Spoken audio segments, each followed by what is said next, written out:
So I've got a battery operated soldering iron here, and it does not work. I think something's wrong inside, so I'm going to take it apart and see if we can figure out what's going wrong inside. Okay, so it looks like here's my off, low, high selector switch right here, and then that's the little safety deal. The positive and negative terminals from the batteries don't actually get connected and send power through the hot end until this is depressed and that little leaf spring gets pushed down. So we're probably going to bypass that so I can just turn it on and let it sit and get hot so I can use it. But that's if we can figure out what's wrong. So, we'll switch cover out. Looks like there's a protection diode there, just a rectifier diode. Work light LED, and it's like just an LED to tell us that it's on. Yeah. Tied into the positive there. Yeah, I got the two switch settings it goes to on there. So for the two different colors on that LED. So first thing I see is this plastic is broken off here, so when the batteries go in there they may not be making good contact and not supplying voltage. So first thing we'll do is we're gonna hook the power supply up to it and give it voltage and see if it'll come on then. Okay, so we've got the power supply hooked up to the negative, positive parts for the battery. Power supply set for 6 volts. And we got power.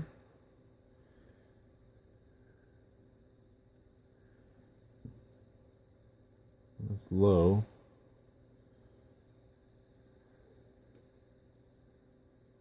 That's high.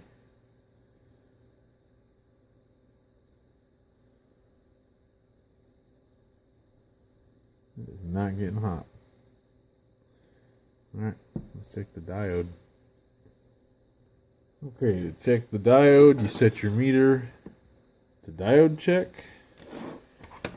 And on these rectifier diodes, that line, that silver line there, that means it's basically the negative side. It's where you put your negative lead when testing. So we're checking for continuity through the diode. So we've got nothing. Oh, wait, there we go. Got continuity this way. But since it's a rectifier diode, it won't let it go that way. So if we switch our leads around,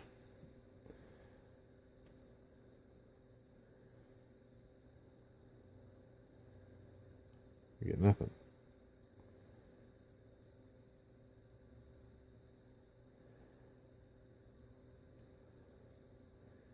We get it this way.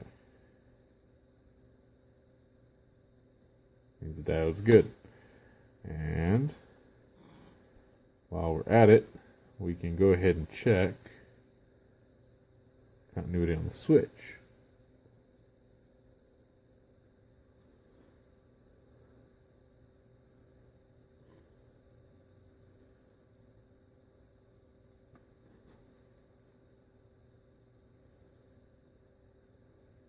Continuity on those poles.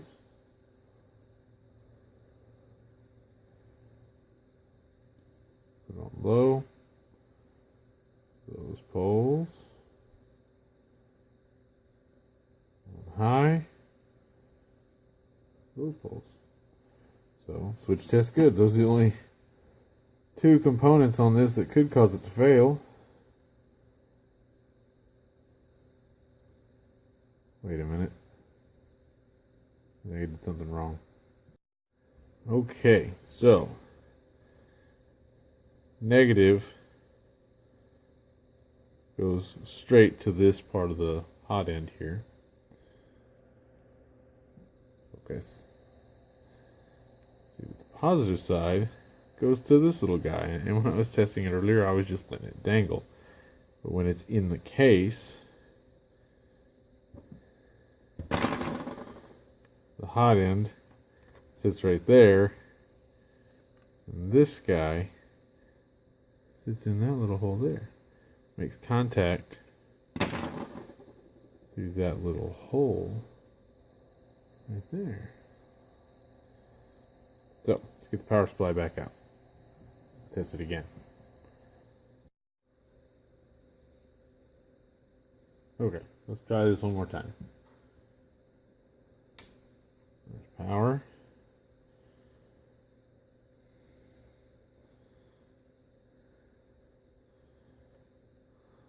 Low.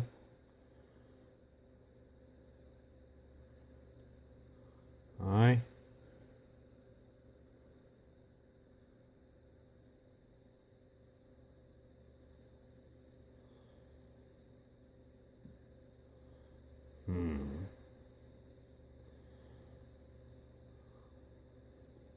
Warming up. Nice. Cool. The LEDs don't work, but who cares as long as it gets hot. So, what I'm going to do is assume that the reason it wasn't heating up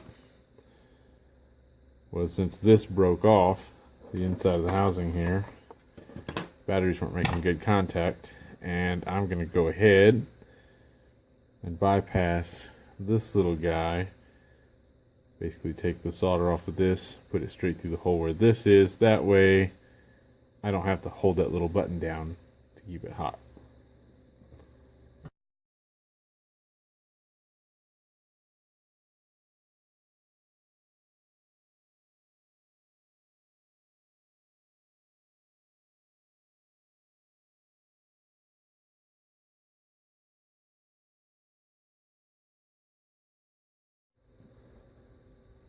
Okay, so I've got the little safety bypass there. Also, the LEDs aren't lighting up, so I guess let's let the smoke out. Batteries get put in backwards, something, Lord only knows. But this thing will go back together a whole lot easier if I don't have to deal with them. And it doesn't look like they're absolutely necessary for it to work. So I'm just going to get rid of the damn thing.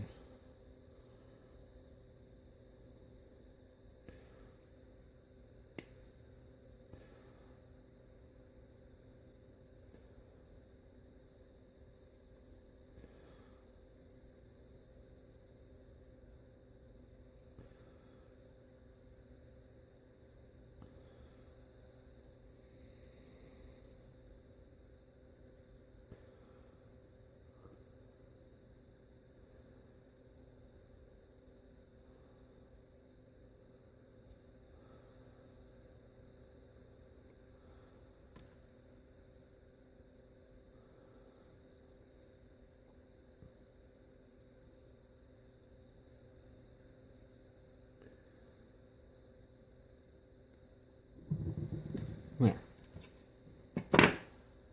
Whole lot simpler circuit now. Sweet. Now it's got a JB weld this back right there and we'll be in business.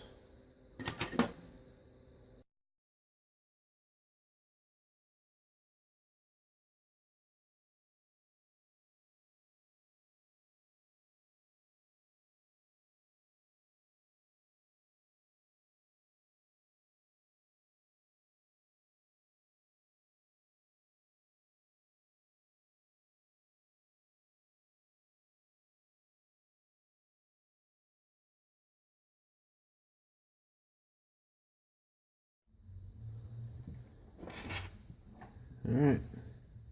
The epoxy's had time to dry and it's in there pretty good now. Let's get it back together and see if it works.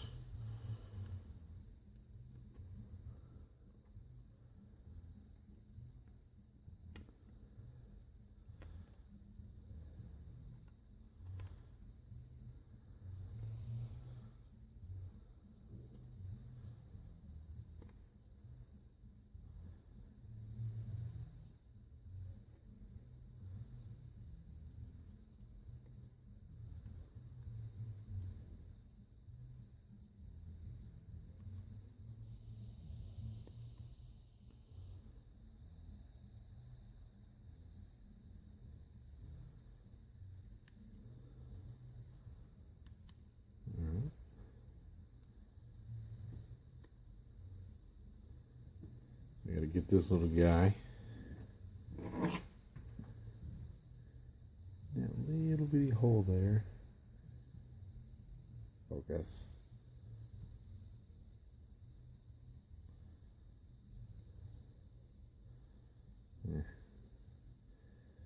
Leave that out.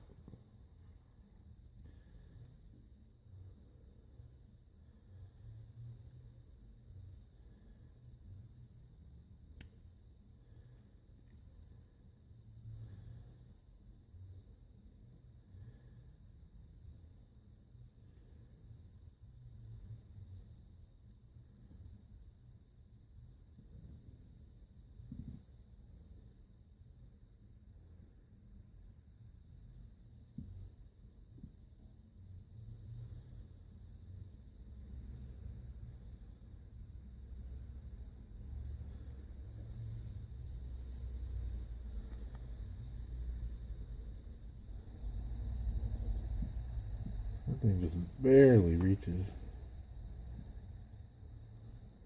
Hey, everything fits a whole lot better now that there's not so many LEDs and extra wires.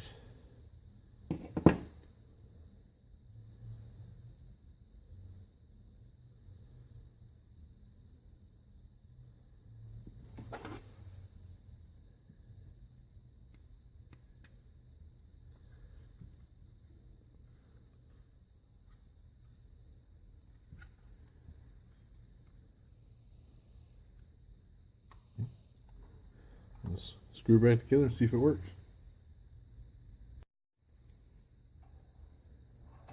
Alright, it's back together and been on for maybe a minute. And she melts solder real quick. Think it'll work. I don't need an LED indicator to tell me that it's on or what mode it's in. I got a switch. Low, high. I really like now that I bypassed this little safety switch there, so now I can turn it on and let it sit, warm up, without having to worry about holding that button down. And if I have a solder joint and I need to set it down and get the next wire ready, I don't sit there and hold it and wait for it to warm back up. So I had it for years before it died, and I liked it, but I hated that button. So I guess it's kind of a blessing in disguise that it quit working. Thanks for watching. We'll see you on the next video.